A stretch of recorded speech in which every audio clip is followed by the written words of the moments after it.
the autonomous vehicle, to what extent does it meet your definition or fail to meet your definition of intelligence?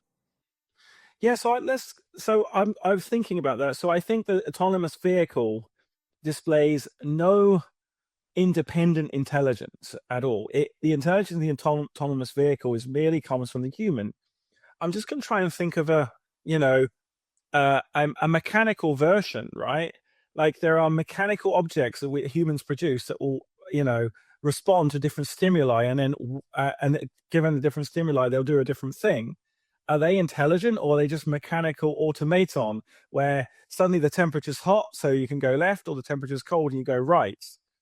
Now, the autonomous vehicle is a lot more complicated because it's not just deterministic. There's non-deterministic elements or more probabilistic because of the training set. And it's like, is there a pedestrian ahead of me? Is there a car coming to crash into me?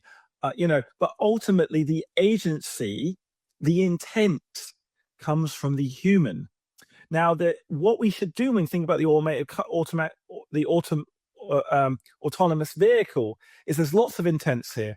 There's the intent of the driver who gets in the car, who turns the car on.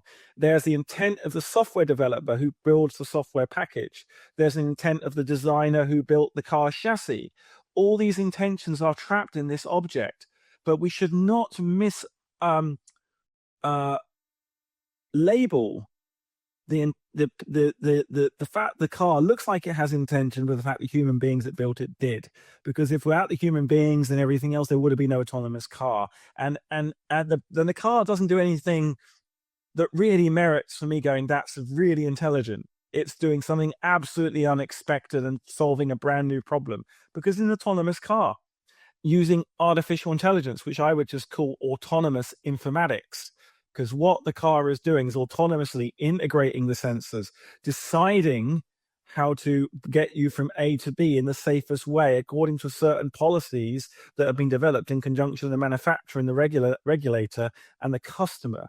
And that, for me, is no more intelligent than reading a book about an autonomous car where the author of the book is the source of the intelligence. But I know a lot of people will disagree with me, but that's because they somehow ascribe an agency to the car when the car has no feelings, it has no intent, it has no fear of death, it has no evolutionary history other than the evolutionary history associated with the human beings that built that car.